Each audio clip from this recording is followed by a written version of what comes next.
Good morning friends. इसके classes में आपका स्वागत है।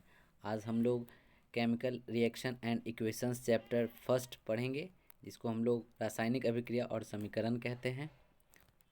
यहाँ पे हम लोग देखते हैं कि हम लोग का जो टॉपिक है वो केमिकल रिएक्शन एंड इक्वेशन है। तो आइए अब हम लोग शुरू करते हैं। तो consider the following situation of daily life and think what happens when. अपने दैनिक जीवन में जो निम्नलिखित परिस्थिति होते हैं उनको हम ध्यान में देते हैं और फिर विचार करते हैं कि क्या होता है। Milk is left at room temperature during summer. गर्मी के कमरे के तापमान पर, गर्मियों के दिन में जो कपड़े के ताप पर धूप ये दूध को खुला छोड़ दिया जाता है तो क्या होता है। An iron tawa pan nail is left exposed to humid atmosphere. लोहे का जो तवा तसला कील को आर्द्र वायु में खुला छोड़ देते हैं तो क्या होता है। Grapes get fermented. अंगूर का किण्वन हो जाता है तो क्या होता है। Food is cooked. भोजन को जब पकाया जाता है।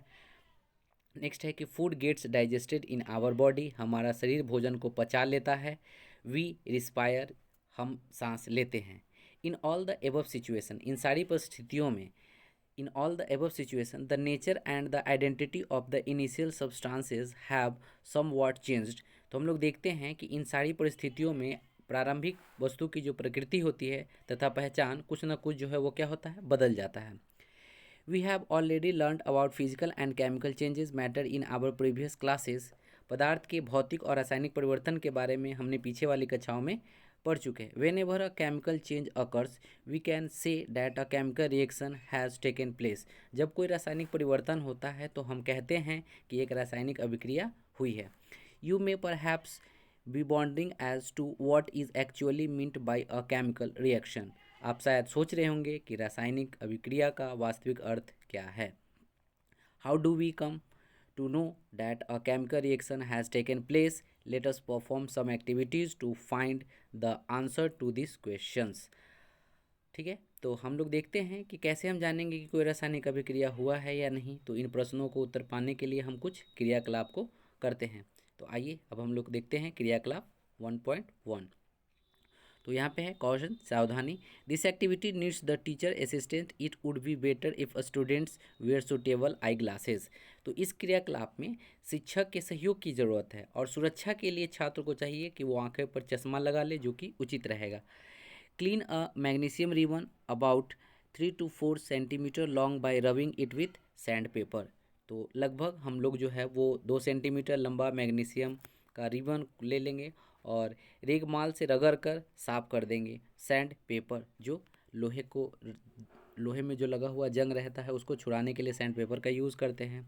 नेक्स्ट है hold it with a pair of tongues. अब इसको हम चिमटे से पकड़ कर स्प्रिट लैंप पे लगाएंगे। Burn it using a spirit lamp और burner and collect the ash to formed in a watch glass as shown in figure 1.1। तो इसको हम क्या करेंगे कि इसको पहले हम चिमटे से पकड़ लेंगे, फिर ये स्प्रिट लैंप या बर्नर से इसको हम जलाएंगे और इसका जो बचा हुआ राख रहेगा उसको हम देखेंगे और ग्लास पर इकट्ठा करेंगे, जैसा कि फिगर में दिखाया गया है। ठीक है, burn the magnesium ribbon keeping it away as far as possible from your eyes.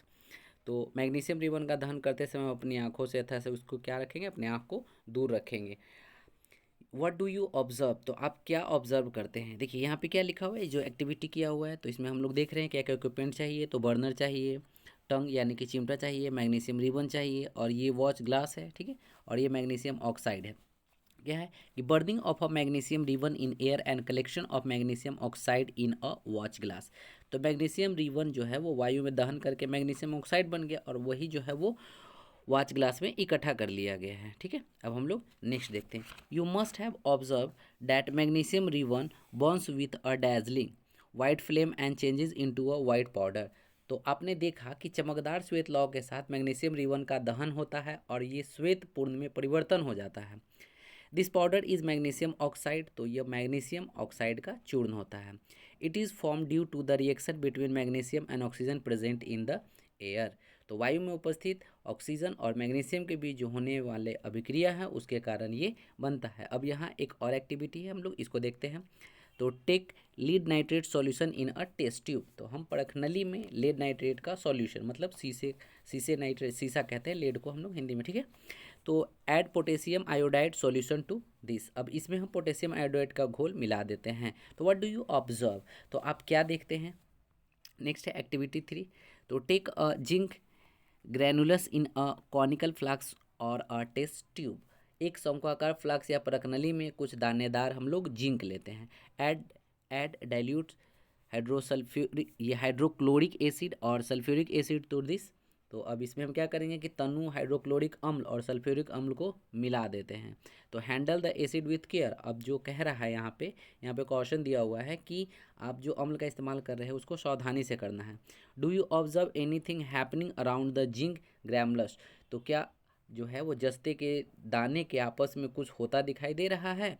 तो टच द कॉनिकल फ्लास्क और test tube, is there any change in its temperature. तो जो शंकु के आकार का फ्लास्क या परखनली को है उसको स्पर्श करेंगे तो उसमें तापमान में कुछ परिवर्तन होता है।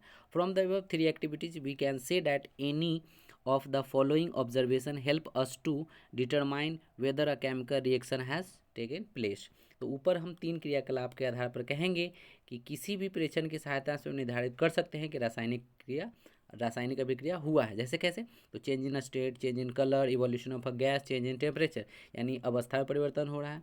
चेंज इन कलर, रंग में परिवर्तन हो रहा है। Evolution of a gas, gas का निकास हो रहा है, उसमें से गैस निकल रहा है।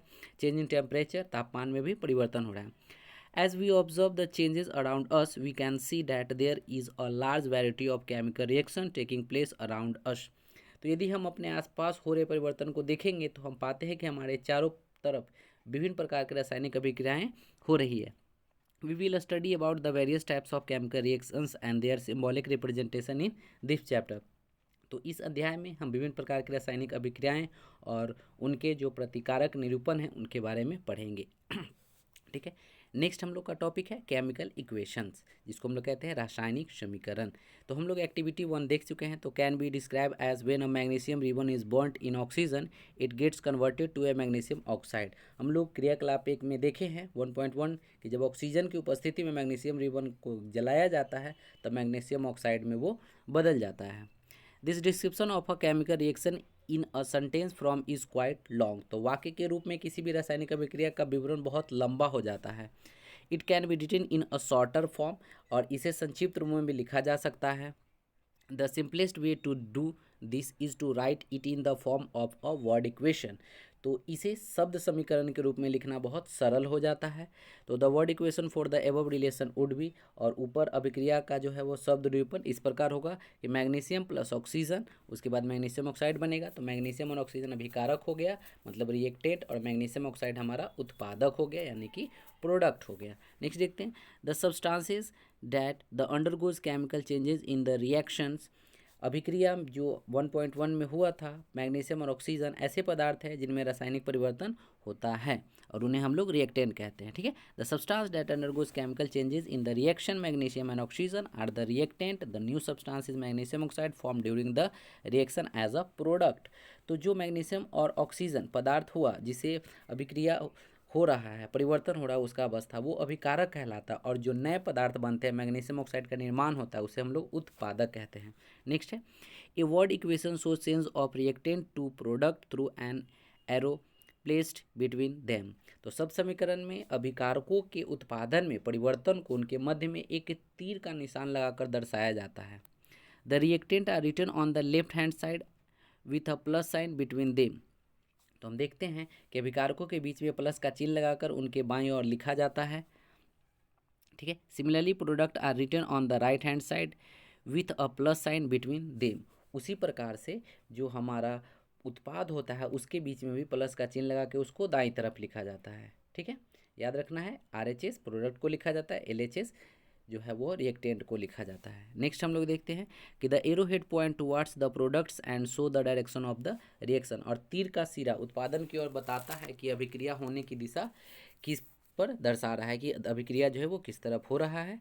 ठीक है, बाकी का जो टॉपिक है वो हम लोग नेक्स्ट वीडियोज़ में देखेंगे कि कैसे हम लोग केमिकल इक्वेशन जो है उसको हम लोग लिखेंगे। Thank you for listening this video.